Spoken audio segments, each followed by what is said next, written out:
uma igreja ou alguma região de igrejas, certo? Mas, por exemplo, a gente viu lá no final da aula passada aqueles nomes, né, dos documentos que citam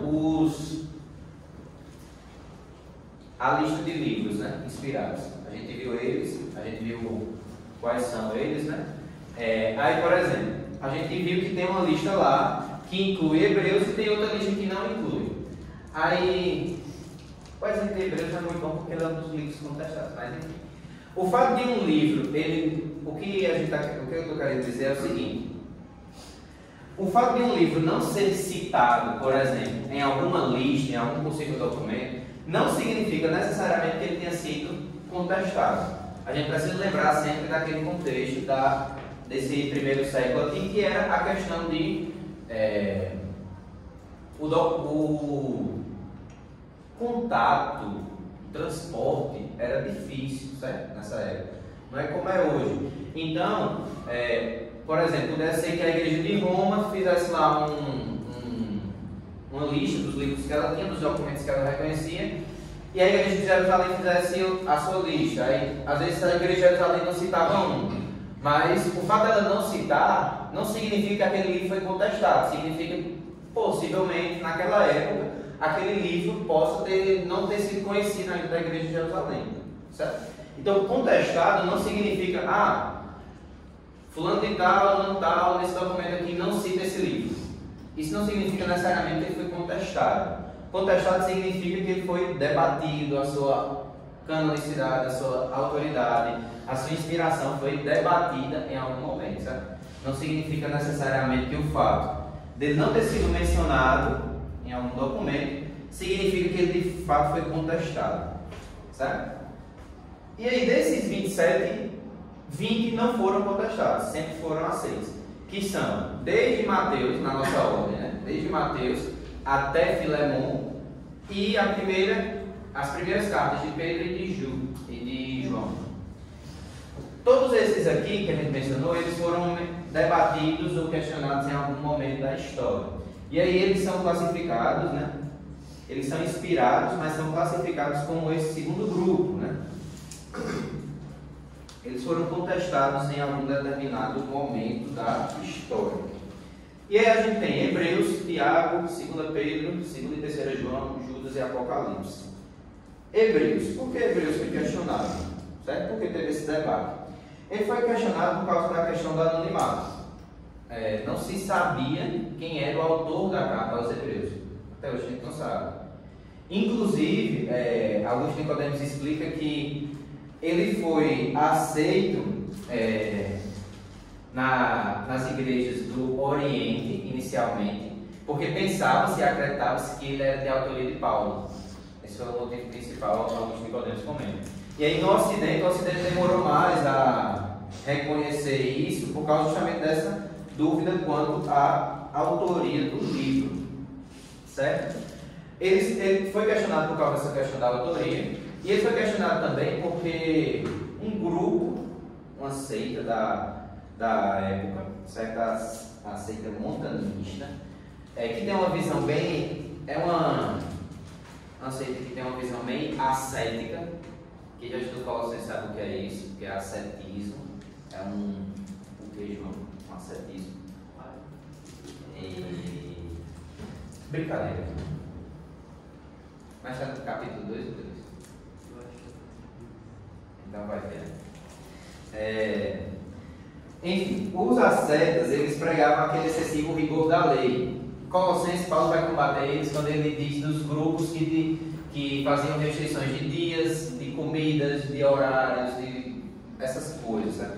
Eles se apegavam a essa tradição e a esse rigor da lei para alcançar a salvação, para dizer que eram mais santos. Então, alguns utilizavam a carta aos Hebreus para dar base para isso, certo? Mas depois, posteriormente, principalmente por causa da influência de Jerônimo e de Agostinho, o Ocidente também reconheceu essa epístola como canônica, certo? E também por causa do conteúdo da carta. E a questão aqui da carta aos Hebreus, a gente percebe que, e a gente vai ver isso também em Tiago, não era uma questão tanto de conteúdo, de doutrina, Era uma questão de interpretação do que o autor escreveu. Então, por exemplo, eu citei essa questão dos mondanistas, né? Eles interpretavam o hebreu de uma forma correta. E também aconteceu isso com Tiago. Tiago, ela foi questionada não quanto à sua autoridade, no sentido, autoridade apostólica. Porque Tiago era um dos líderes da igreja de Jerusalém, esteve em contato próximo com os apóstolos, certo? Ele é o irmão, por parte de mãe de Jesus, né? Assim, ele era filho de Maria e José, né? E o ponto dele aqui, de Tiago, e ele foi debatido e questionado também muito, por causa que alguns viam Tiago como uma contradição de Paulo. Paulo dizia que, vamos abrir aí, Romanos 3. Romanos capítulo 3.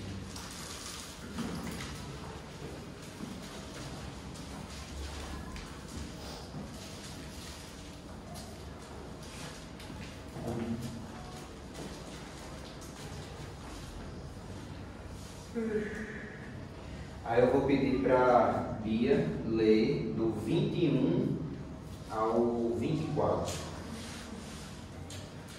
Mas, agora, sem lei, a justiça de Deus se manifestou, sendo testemunhada pela lei e pelos profetas. É a justiça de Deus mediante a fé em Jesus Cristo, para todos e sobre todos os que creem. Porque não há distinção, pois todos pecaram e carecem da glória de Deus, sendo justificados gratuitamente por sua graça, mediante a redenção que é em Cristo Jesus. E o 28?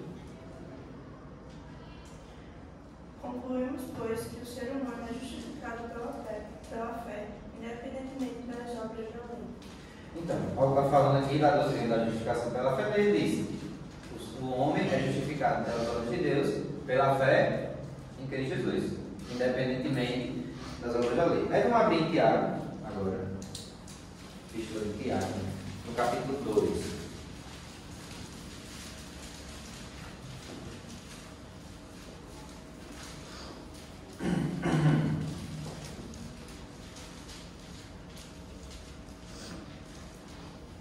Aí eu vou pedir para a Beatriz ler do 20 ao 26.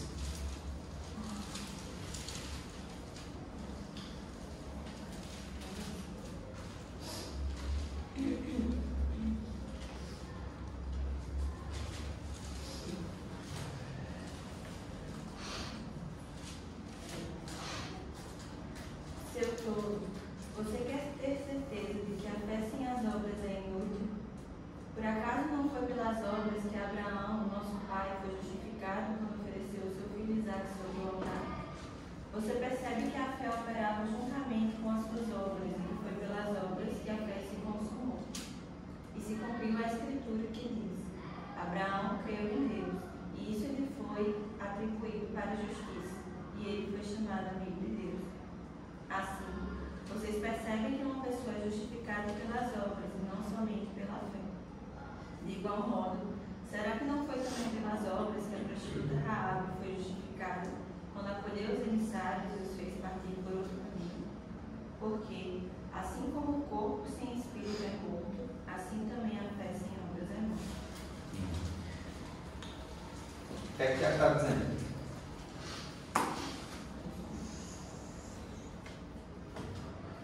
Hein?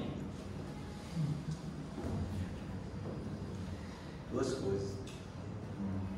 Essa obra, ele está dizendo a fé e as obras. E aí? A gente fala disso que eu estava independentemente das obras. Esse foi um grande ponto de questão, justamente porque pensava-se que Tiago estava contradizendo Paulo, certo? Esse ensino de Tiago estava contradizendo a doutrina da justificação pela fé de Paulo. E aí, até Lutero discutiu sobre isso também, na época da Reforma. E aí, o que acontece, né? Tem-se esse debate com relação a essa... Diz que, é uma contradição, tal, não sei o quê. Só que Paulo e Tiago estão falando, quando vai se analisar o contexto, de duas coisas diferentes.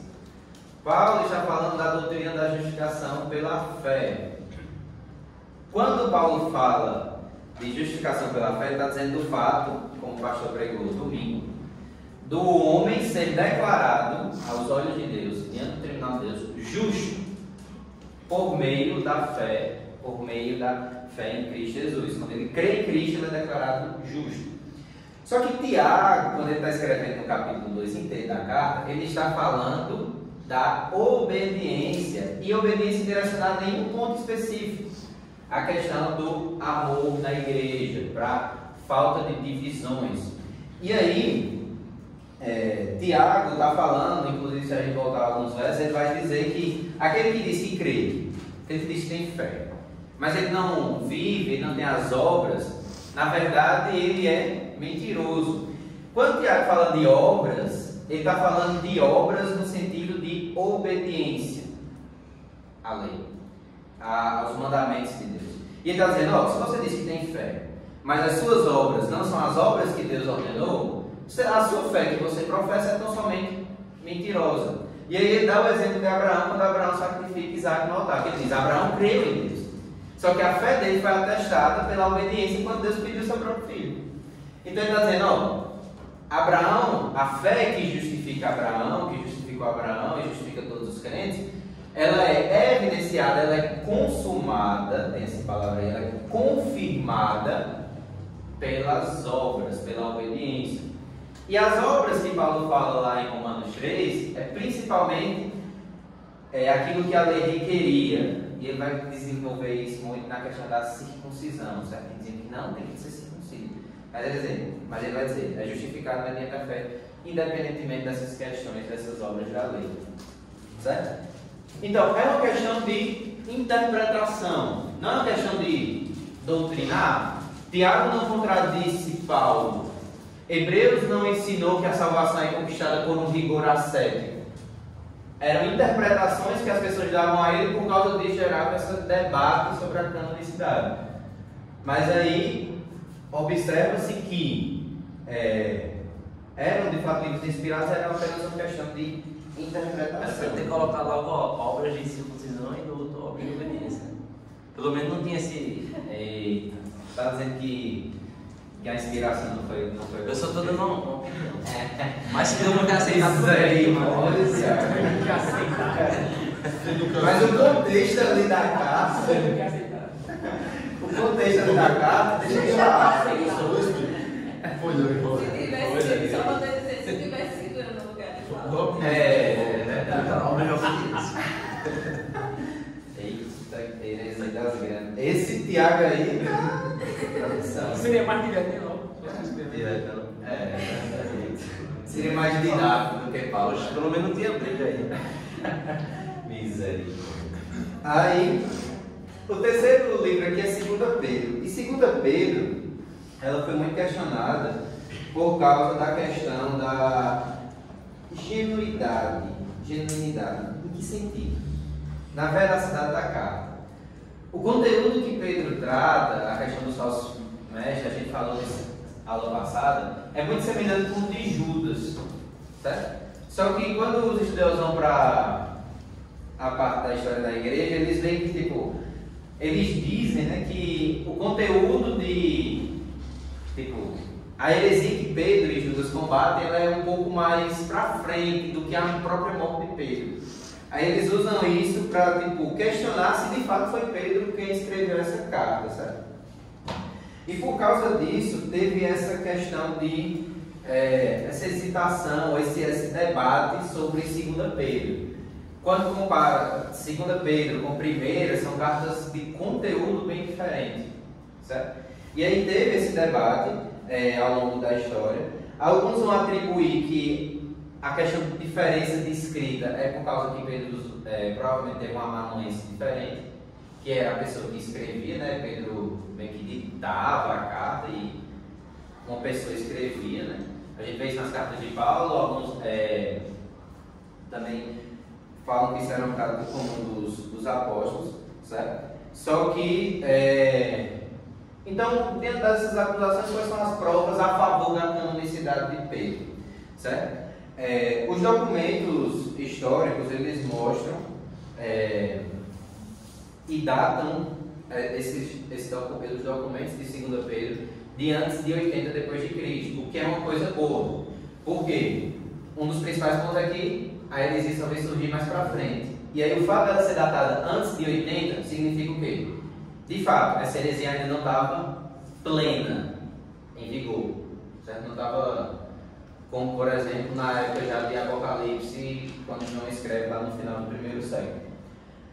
E também mostra que, tipo, Pedro morreu ali por volta na década de 60 depois de Cristo. Então, ajuda também a essa questão da Lucas, autoria. Qual foi a referência? O capítulo e o versículo de Romanos e o de Tiago? Romanos 3, do 21 ao 24 e o 28. 21, do 21 ao 24 e o 28. E o Tiago? Tiago 2, do 20 ao 25. Tiago 2, do 20 ao 25. 26. 26. Beleza, claro. Outro ponto também que ajudou isso, certo? Foi de que havia cópias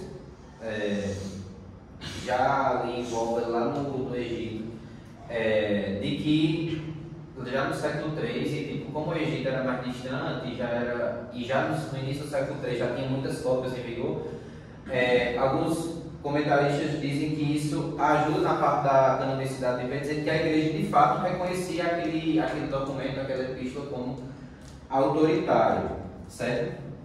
Outro ponto também, isso que a gente falou até agora são evidências externas, mas outro ponto também que confirma, segundo Pedro, é justamente o seu conteúdo interno. Ele não apresenta nenhuma contradição em relação aos demais livros da Bíblia, e ele também é um dos textos que ajuda justamente, como é que eu posso dizer? Não é bater martelo,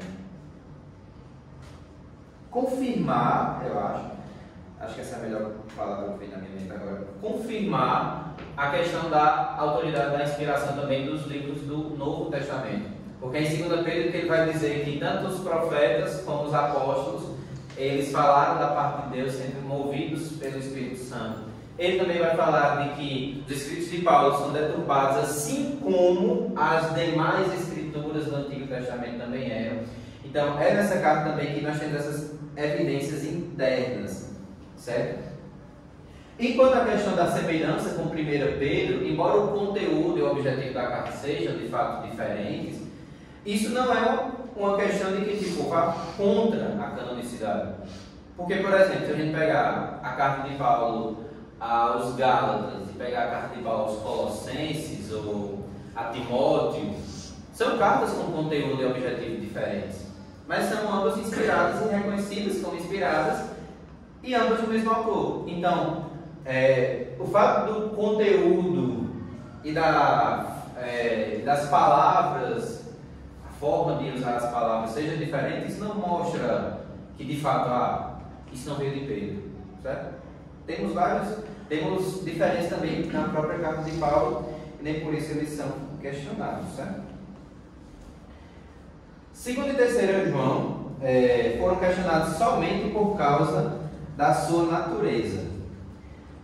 Quem estudou 2º e 3º João aqui vai saber para quem João escreve. Para quem João escreve a 2ª e a 3ª carta?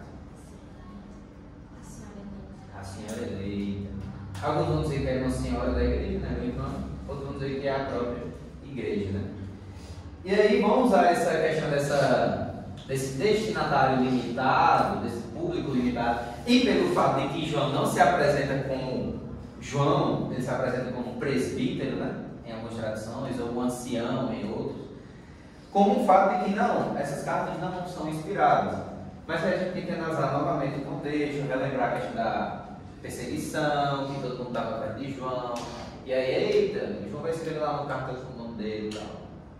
Então, quem estudou 2º e 3º João já sabe dessa questão, certo? Quem estudou, cuide de estudar, é muito importante, certo? Nas segundas-feiras à noite, certo? A questão de Judas, quem já estudou Judas sabe, né? Por que Judas foi questionado? Quem dá um chute aí? Falasse aquele É isso aí mesmo, falei. Ele falou um negócio.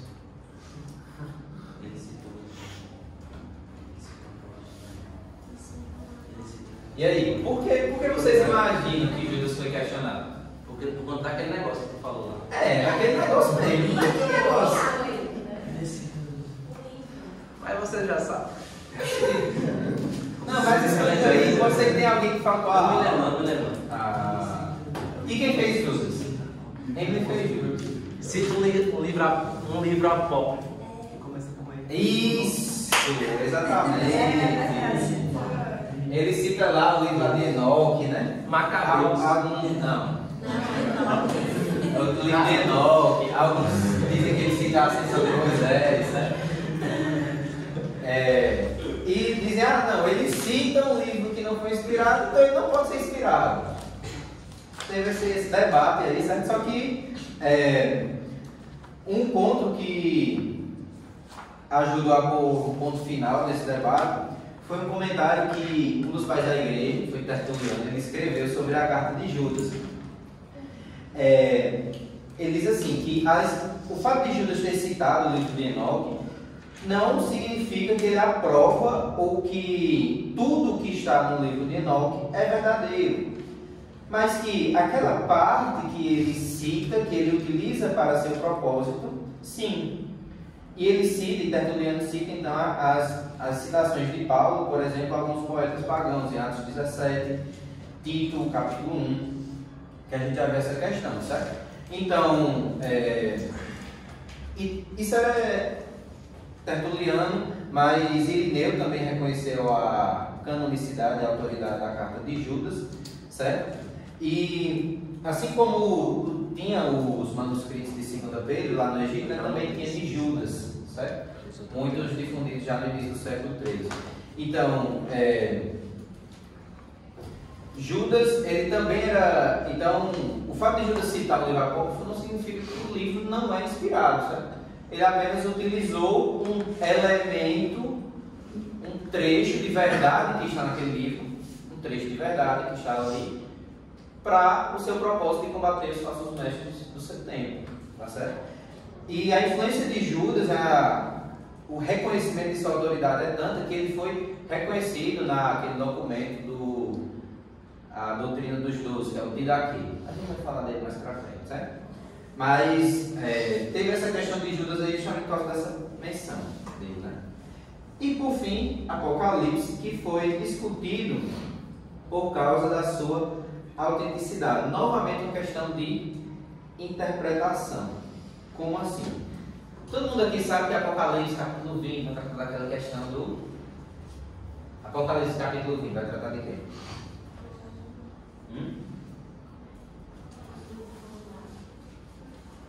A gente viu o estudo de Apocalipse, mas nem 2 anos.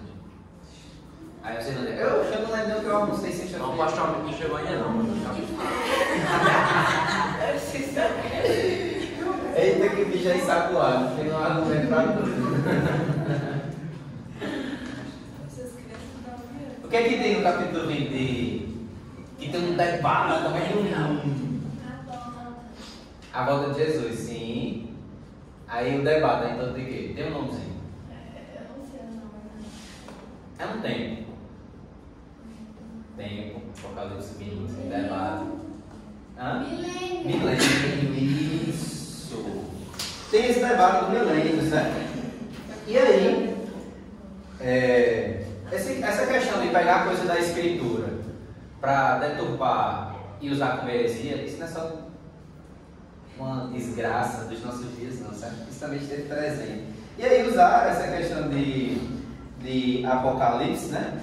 Dessa questão dos 1000 anos e tal, e interpretaram errado, e criaram e houveram algumas seitas aí que surgiram, também ligadas a essa questão da prática ascética, de então tudo aqui vai passar logo, então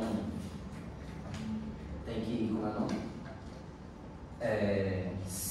Guardar os dias santos, ir para os monastérios, para os desertos, para as cavernas, para se isolar dessas coisas, certo? Só que, pelo contrário disso, o que é que atesta a canonicidade de Apocalipse? Primeiro, a sua doutrina. Segundo, a sua autoria, que é reconhecidamente do apóstolo João, certo? João escreveu isso. E um terceiro ponto que é, assim, para encerrar logo, né? Para dar o nocaute nessa discussão toda, é o fato de João endereçar o livro, a carta, às 7 igrejas, né, que ele menciona lá. E essas 7 igrejas receberam e reconheciam que aquele livro era autoritário, que era inspirado, que veio do apóstolo João, que ele recebeu aquela revelação da parte de Deus. E 7 igrejas é muita gente, para simplesmente dizer, não, eu acho que não é não, certo? Então, essas evidências, certo? E o fato de que Apocalipse já é citado como escritura logo no início do segundo século, terceiro, quarto, mostra que de fato esse livro é um livro inspirado da parte de Deus, certo? Então, teve esse debate nesses 7 livros.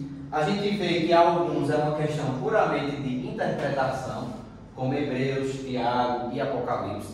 Outros questionam a questão de autoria, como 2ª e 3ª João, certo? E também 2 Pedro, a gente vê aquela questão, né, das datas. E outros questionam as citações a fontes externas à palavra, certo? Que é o caso de Judas. Mas, mediante esses argumentos que vimos, nós podemos ter convicção e certeza de que, de fato, esses livros foram inspirados, certo? Lembrando sempre daqueles critérios de canonicidade que foi onde a gente começou. Alguma dúvida? Comentário? Se tiver, vocês falam. Certo? A próxima turma aqui é a turma dos pseudográficos, certo? E essa questão dos pseudográficos, a gente já sabe, né? Tipo, usar o nome de alguém para atribuir a uma obra posterior. E aí, praticamente nenhum pai da igreja colocou esses livros, nenhum pai da igreja separadamente, ou nas listas de livros inspirados nos documentos históricos, ou nos concílios, considerou esses livros como inspirados, como autoritários. Certo? Esse grupo aqui dos pseudográficos são os que são rejeitados, assim, amplamente rejeitados. E eles, só que, ao mesmo tempo que eles foram rejeitados, nós temos que admitir, temos que reconhecer que eles possuem algum valor histórico, principalmente no campo da apologética. Por quê? Digamos que alguém queira estudar sobre gnosticismo, ou sobre docetismo, ou sobre ascetismo, certo? Em algum momento, se você for estudar sobre esses temas, você vai se encontrar e se deparar com algum desses livros pseudográficos. Por quê? A semelhança dos livros pseudográficos lá do Antigo Testamento, alguns desses livros aqui têm esse cunho histórico e ajudam a entender o que é que os falsos mestres, que os apóstolos combatiam, o que é que eles pregavam. Às vezes isso é importante justamente para essa questão de apologética, para defender a fé. A gente vai estudar só para ver, eita, então o gnosticismo dizia isso, o ascetismo dizia isso aqui de Jesus. Puxa, misericórdia, que heresia. Então, alguns desses livros possuem esse cunho histórico, certo? E a gente não vai citar todos, porque no século IV, Norman Geisler aqui cita, que no século IV fizeram uma listagem, e essa lista tinha mais de 280 livros pseudográficos. É livro de força, certo? Então a gente vai citar apenas alguns. Norman Geisler diz que são os mais conhecidos, geralmente, do público, certo?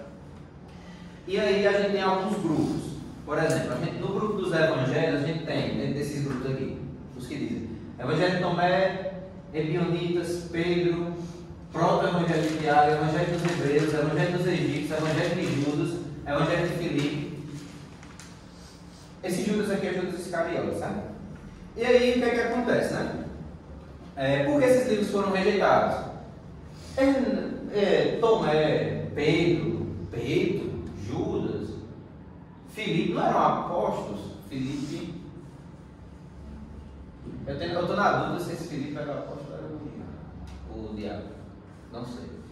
Mas enfim. Não era tipo alguém que estava ali no círculo apostólico. Por que eles foram negados? Por causa do conteúdo deles e por causa que não tinham certeza de que de fato haviam sido essas pessoas que tinham escrito. Que é a questão dos pseudográficos, né? Alguém escreve um livro, só que essa pessoa não tem autoridade reconhecida e tal. Aí vai lá e joga o nome, Pedro. Aí, amiga, aí ganha pouco, né? É igual Bia. Bia foi lá escrever lá o documento dela, Meditações de Beatriz. Aí Beatriz disse, não vou fazer isso. Vou colocar aqui, Meditações de Norma Braga. Aí todo mundo conhece Norma Braga. Aí, esse livro aqui, meu amigo, só que não tem nada a ver. Eu não tô dizendo que ninguém lhe conhece, não. Não tem, não. É isso. Essa história é boa. Diga aí uma mulher que vocês conhecem, crente, quem fala, né? Pronto, aí mesma, meditação de Elizabeth Eckert. Pronto. Aí o povo. Se eu conheço, eu não sei. Depois me siga no Instagram. Siga não pra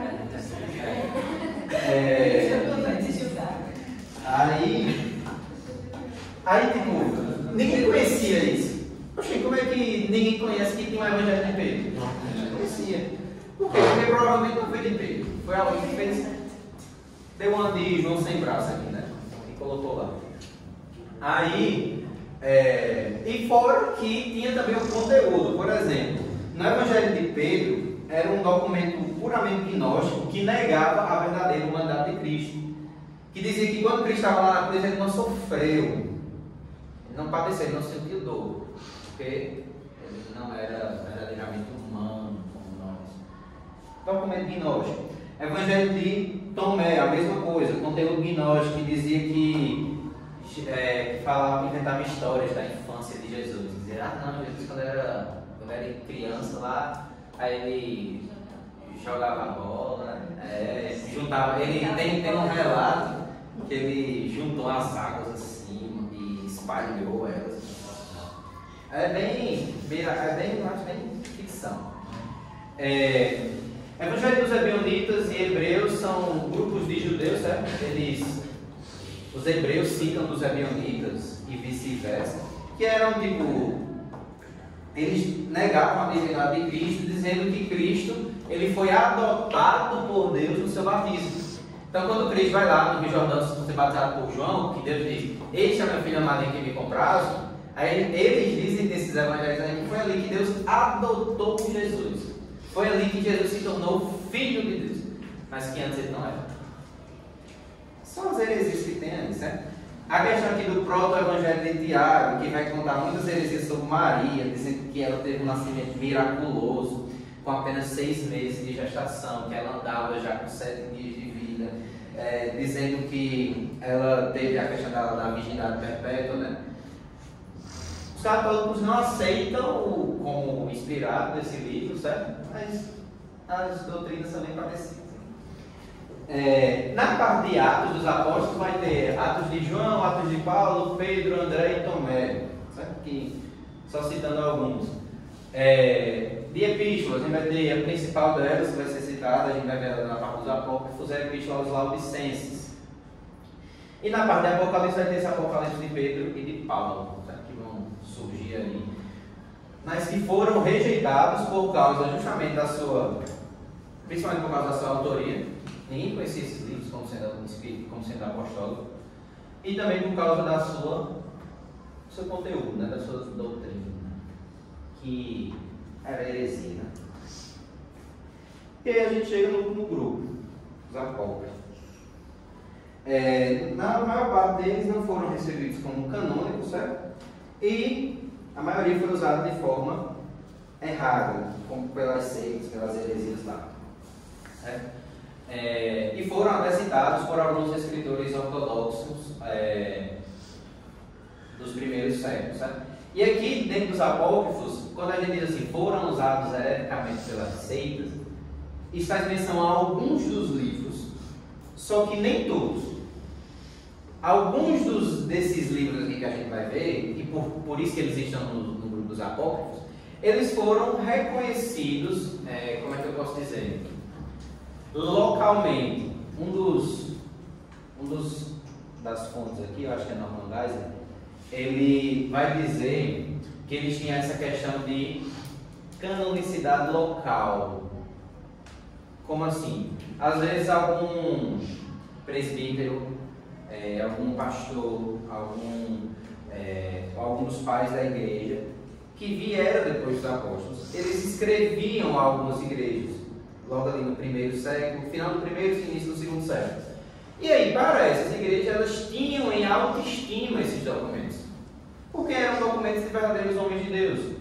E aí algumas igrejas colocaram esses documentos como sendo tipo, no mesmo pé de igualdade dos outros. É o que Norman Geisler vai chamar de canonicidade temporal e local. Só que quando foi se comparando com as demais igrejas das outras regiões, a gente precisa lembrar que isso demanda tempo, como a gente já falou, né? Não era 2023. Era o quê? 100, 110, 120, 115, certo? Então, quando eles iam comparando, eles viam que só eles tinham daquela forma, certo? Só eles estimavam esses livros dessa forma. Então, isso foi posteriormente abandonado quando foi se comparando com o testemunho da igreja em geral. Certo? Obrigado por nada. Que era essa questão de canonicidade temporal e local, sabe? E que livros são esses? Talvez o mais conhecido, que ele diz, né, que eu não conheci, seja essa epístola de Pseudo Barnabé. Ela consta ali no primeiro século, final do primeiro século, certo? E ela era amplamente divulgada, certo? E encontrada até em algumas listas canônicas de algumas regiões. Ali ele está na lista canônica da Códex Sinaítico, por exemplo. Alguns pais da igreja tinham ele como fonte de autoridade, como Clemente em origem, certo? E ele é semelhante, o seu estilo, à Epístola dos Hebreus, certo? Só que é um pouco mais alegórico e misto. Só que aí qual foi o ponto? Porque ele não foi então aceito? Porque tinha-se muita dúvida e debate acerca da sua autoria. Tem esse pseudo Barnabé porque ninguém sabe quem é que Barnabé era esse. Certo? Pergunta, o Barnabé é amigo de Paulo lá, o companheiro, todos vão dizer que não. Então, como não tinha essa questão de autoridade apostólica envolvida, e aí que a gente precisa lembrar novamente das primeiras aulas que a gente viu os critérios de canonicidade, né? Que um dos pontos era muito isso, ser escrito por um apóstolo ou profeta, ou debaixo da autoridade de um. Então, como não tinha-se a certeza sobre essa questão de Barnabé, como não sabias que Barnabé era esse, ou se de fato foi um Barnabé que escreveu, se é alguém que colocou o nome de Barnabé, então eles decidiram então rejeitar, certo? Em algumas localidades ela foi de fato aceita, aceita em que sentido? Como sendo um livro útil para a fé cristã, um livro que ensina a doutrina da parte de Deus, mas que não era inspirado, certo? Embora ela seja antiga, ali no final do primeiro século, embora ela tenha a questão da questão de data, a questão de conteúdo, ela não atende a questão da autoria, certo? Daqueles critérios lá. Então, por isso, quando ela foi comparada, assim, no seu aspecto geral, ela foi não reconhecida. Em segundo lugar, tem as epístolas de Clemente Romano aos Coríntios. São duas, primeira e segunda, certo? Essas epístolas, Clemente Romano, ele foi um dos pais da igreja, certo? O Clemente de Roma. E aí ele escreveu, que temos conhecidos, né?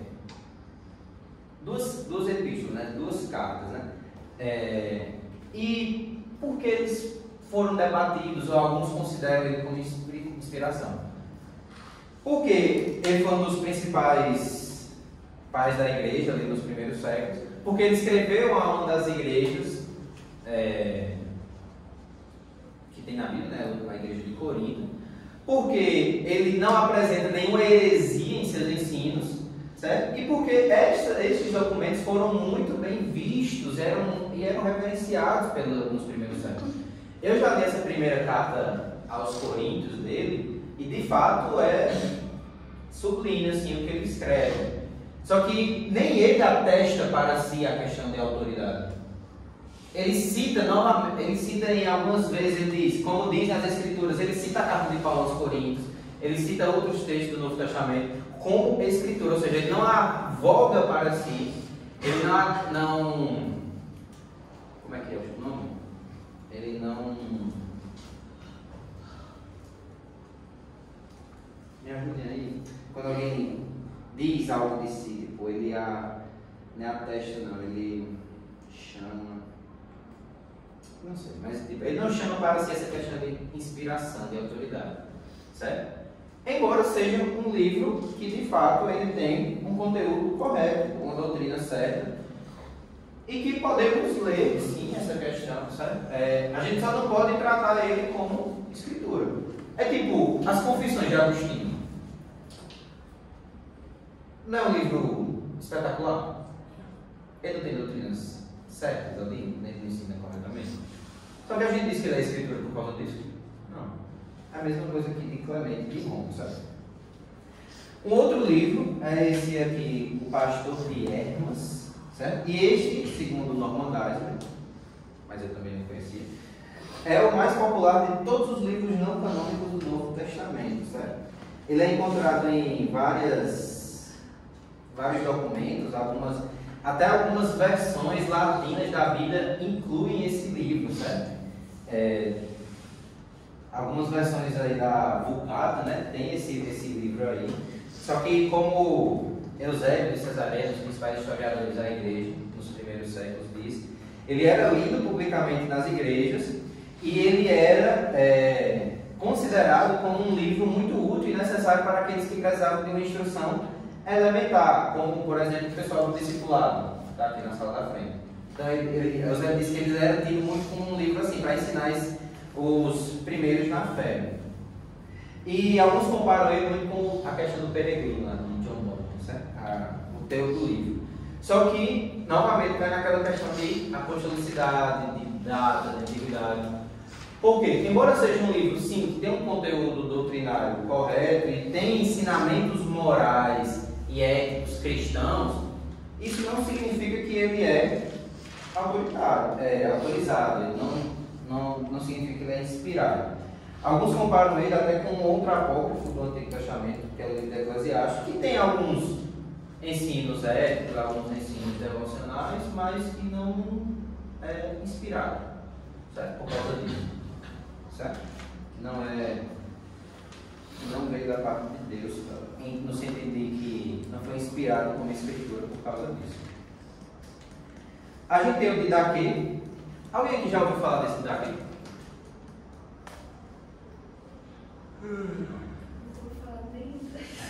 Não, mas o Didaquê, eu lembro que o professor de Judas falou dele na época.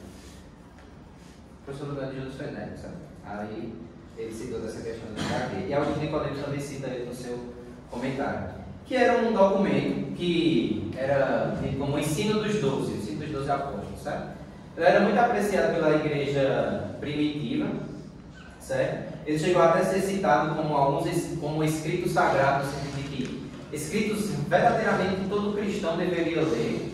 E ele é de grande importância, principalmente histórica, porque ele mostra o que a igreja cria no século II, nos primeiros anos da igreja. O que é que de fato era o credo ali da igreja, o que é que a igreja dizia, o que é que a igreja pregava. Está nesse Didaquê, certo? Só que, novamente, ele não foi reconhecido.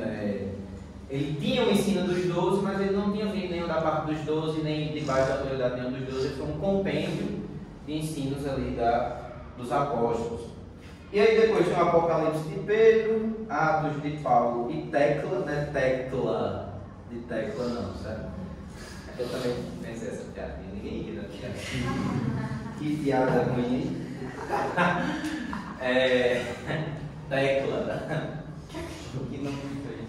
Mas enfim, né? Não é português, né? Que tipo, dizia que era uma jovem que se converteu lá em Atos 14, quando Paulo vai para Icônio, né?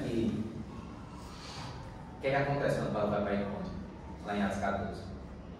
Na mostra bíblica. O que acontece? Eu vim para a mostra bíblica. Tu não foi usar o nome, não? E foi justamente o seu grupo que apresentou, viu? Tá meio PT. Tá muito isso aí. Mas eu vi pouco, né? Teve gente que. Em Atos 14, lá em Icônio, Paulo e Barnabé, quando eles chegam lá, né? Aí que eles expulsam fosse da mãe da menina, alguma coisa assim, aí o povo começa a adorar eles como deuses, né? Ah, são os deuses estão entre nós, as deuses e Hermes, sabe? Júpiter e Mercúrio, né? Que é Zeus e Hermes, né? É que eu sou dos gregos. Esse romano é brincadeira. É que eu vi com esse Jackson na adolescência. Que aí dizem que essa Tecla foi uma jovem que se converteu lá, e aí escreveram um livro, Os Atos de Paulo e Tecla, certo? Só que, como alguns dos comentaristas resumem, é muita ficção e pouca verdade, certo? A tua é essa. Eu falei da Epístola dos Laodicenses, né? Ela foi mencionada aqui, ela em algum momento ela foi reconhecida, certo? Por quê? Porque lá em Colossenses, a gente falou disso semana passada, quando a gente estava falando da circularidade das cartas, Paulo diz que a carta de Colossenses é para ser lida em Laodiceia, e a de Laodiceia ser lido em Colossenses. Aí, o que foi que fizeram? Escreveram uma carta lá aos Laodicenses. Disseram, opa, a carta de Paulo aos Laodicenses está aqui. Aí viram lá o conteúdo, tal, analisaram. Alguns tiveram ela como de fato um livro inspirado, certo? Alguns ainda, até mesmo dentro dos pais da igreja, alguns por exemplo, Jerônimo até incluiu ela em algumas versões da Vulgata, certo? Nos séculos 5 ali, tem algumas versões. Não foi Jerônimo, né? Mas ficou assim. Algumas versões da Vulgata do século 5 ainda tem ela. Mas depois foi visto que de fato ela era uma epístola forjada, certo? Que tipo, alguém colocou lá, né? Opa, a carta de Laodiceia está aqui, de Paulo, certo? Ela até aparece em algumas versões antigas lá da época da Reforma, em algumas versões da Bíblia alemã, inglesa, mas tipo, depois viram que sempre foi tratado como uma segunda classe em relação aos demais livros, às demais epístolas, certo? Não colocava ela em pé de igualdade com as demais cartas, e que depois finalmente veio, não, essa carta aqui é forjada, não tem, como é que eu posso dizer, comprovação histórica, certo? E que de fato isso aqui veio de Paulo. São apenas alguns dos mais citados, certo? Também da epístola de Policarpo aos Filipenses. Policarpo foi também um dos pais da igreja, discípulo do apóstolo João, um dos primeiros pais da igreja, certo? Só que aí ele escreveu uma carta aos Filipenses, mais ou menos semelhante à questão de Clemente Romano com os Coríntios, e aí atribuíram uma questão de canonicidade, só que nem o próprio Policarpo atestou. Existem todas vezes, mas são livros, tipo assim, que tem muitos regulamentos e poucas cada um. Tipo, se tem muitos manuscritos, cópias. Ah, sim. Tipo, é uma coisa tipo, uma carta, uma folha, por exemplo, tá entendendo? Tipo, porque aqui Salmos vai de 1 até 750, tá entendendo? Sim, entendi. Aqui tem extensão, né? Tem um nome, tipo, de cada um desses. Eu não e as sei. pessoas usam, alguém usa isso aí. A primeira pergunta, eu não sei a extensão. Tipo, eu sei, por exemplo, essa de Clemente Romano, eu tenho ela até, não sei se vai carregar, mas tipo, ela é curta, ela não é muito grande não. Tipo, ela não é 100 páginas não, mas aí sai em PDF, eu vi em PDF. Aí assim... As cartas, elas são... Esse pessoal, a maioria é bispo, né? Das igrejas antigas. Eles escrevem tanto com cartas quanto os livros são mais densos. Isso. Aí tipo, eles escreviam para combater heresia, para combater heresia, para exaltar a igreja. Aí assim, é como o Jonathan disse, as cartas eram curtas. Aí os livros eu não sei se eram muito extensos, muitos capítulos, tipo Atos, tem 28 capítulos, não sei. Até essa divisão mesmo de capítulos, ela só surgiu mais para frente, para facilitar a questão da leitura. E quando a segunda pergunta de alguém usa, eu sei que a Igreja Católica não usa, ela tem os mesmos ministérios. Mas eu não sei se, por exemplo, o povo lá da Etiópia, cópia, que a gente viu que tem 80 livros. Eu não sei se eles usam algum desses. Certo? Mas, por exemplo, eu vou falar do que eu conheço, né? De Clemente de Roma. É um livro, a Epístola dele aos Coríntios, é um livro muito bom. Traz muitas verdades, muitas meditações edificantes, mas que é aquela questão. Ele era tido como um livro de autoestima, só que isso não significa que ele era inspirado, sabe? Aí assim, se alguém quiser ler e tal, para ver o conteúdo, leia e, assim, fique atento, né? Não tenha ele como escritura e fique atento, assim, o que for proveitoso, o que for... alguns desses livros são bons, como, por exemplo, o Didaquê, para saber o que a igreja dos primeiros dias queria, o que é que elas confessavam, o que é que elas pregavam, qual era a visão delas de Deus, de devoção, de piedade, para que servia isso, né? Alguns têm um histórico muito importante. Praticamente todo mundo tem conhecimento sobre esses livros. Você está ensinando aqui no Brasil, por exemplo. Sim. Muitas pessoas do mundo inteiro, assim, vamos dizer, conhecem, têm conhecimento e que existem essas cartas. Sim, mas normalmente eu acho que são mais os teólogos que vão mais para essa parte de canonicidade, história da igreja, essas coisas, sabe? Mas eu acredito assim que a gente, né? Cristão comum, eu só conheço um, e o resto eu nunca tinha ouvido nem falar. Quer dizer, de daqui eu conheço, eu ouvi falar, né? Mas de ler também não. Mas tipo, o pessoal que vai para essa parte assim, canonicidade, história da igreja, eles conhecem.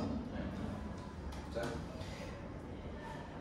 Ele usa aqueles livros da Igreja Católica que tem falado, da Igreja Católica, que não são aceitos na Igreja Protestante. No caso, eles entram no grupo de pseudodidáticos ou apócrifos? Apócrifos. A Apocalipse de Pedro está nos dois, né? Tá. Porque tipo, ele é rejeitado. Aí tipo. E eu acho que ele entra no pseudográfico mais por causa da questão do nome, sabe? Alguém atribuiu isso a Pedro. E alguns rejeitam, outros aceitam, tá entendendo? É por isso que ele entra nos apócrifos, ele está nos dois por causa disso. Tá? É porque o pseudográfico ele inclui tanto essa questão do nome, né, da autoria posterior, como também a questão de ser rejeitados por todos. Tá? Mas tem os dois critérios. Alguns entram no critério do nome, tipo o Evangelho de Pedro, o Evangelho de Tomé. Ele tem essa questão do nome, alguém atribuiu a ele depois, e ao mesmo tempo eles eram rejeitados por todos. Só que isso de Apocalipse não. E aí, a gente então chega na conclusão dessa parte da doutrina da revelação. Foi um longo percurso, né? De 3 de fevereiro, mas graças a Deus nós estamos encerrando, certo? E aí, para encerrar, a gente precisa entender o seguinte. A gente está estudando teologia sistemática, né? A gente está terminando a questão da doutrina da revelação. Aí a gente vai seguir para a doutrina de Deus. Tá. Mas qual o objetivo então de tudo isso?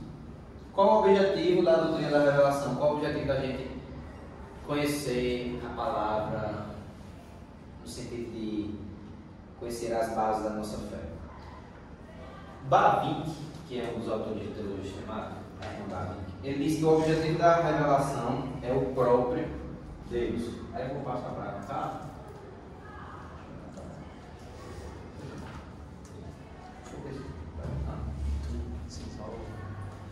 Ele diz que o objetivo da revelação é o próprio Deus. Deus se revela por causa de si mesmo. Ele tem prazer na glorificação dos seus próprios atributos. E para alcançar isso, a revelação especial ela precisa transformar, ela precisa recriar cada pessoa conforme a imagem e semelhança de Deus.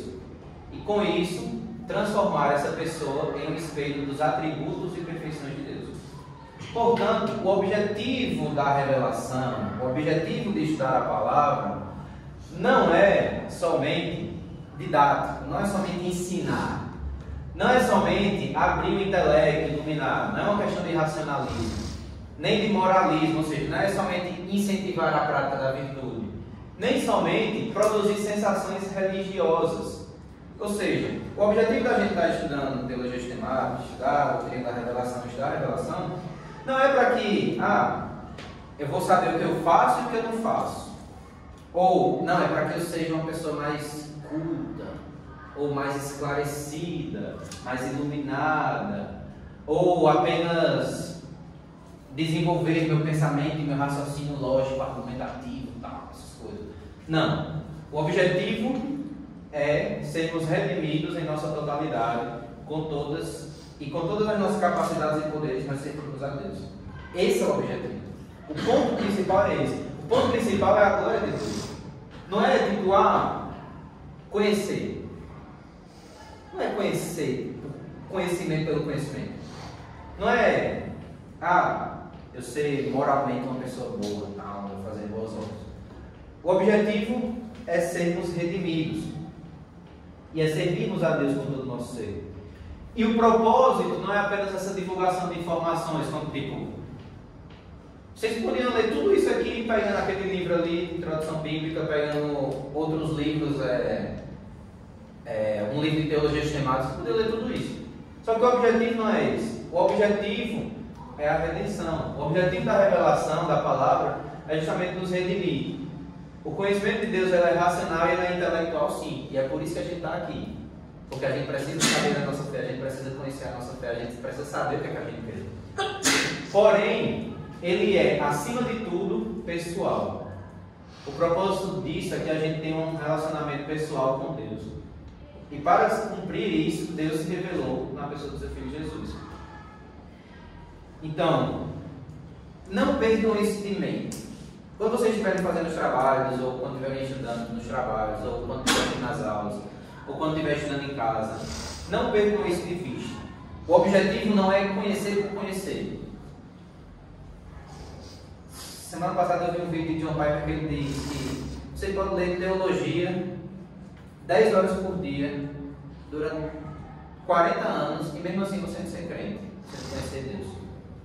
Porque o objetivo não é conhecer racionalmente, intelectualmente apenas. O objetivo é pessoal, é esse relacionamento. É o que a gente está vendo nos agrupos. É ir para a palavra, estudar a palavra para se deleitar em Deus, para ter esse relacionamento. Então, não percam isso de vista. Eu sei que quando a gente está estudando teologia sistemática, a gente às vezes perde a visão do todo. Às vezes, canonicidade, a questão histórica, combater isso, isso foi assim por isso, por aqui e tal. Não, é inspiração. Inspiração significa isso, significa aquilo. Inspiração não diz isso, não afirma aquilo e tal, eu posso combater fulano. Eu sei que às vezes a gente perde o objeto, o todo, o macro de vista. Só que não podemos fazer isso. A gente tem que ter sempre em vista isso. O que a gente tem aprendido é para que a gente possa se deleitar mais em Deus e glorificar mais a Deus. Esse é o objetivo. E é para isso que a gente está aqui. Então, tenham sempre isso em vista, certo? O objetivo da revelação é esse. Deus se revelou para que possamos, para que Ele seja glorificado. E como é que Ele vai ser glorificado? Como diria John Piper? Quando estamos mais satisfeitos, né? É isso aí. Amém? Hoje a gente está dando tempo, com glória. Depois de uma leve. Aí, quem vai apresentar hoje, certo? E aí? Bia, Tiago.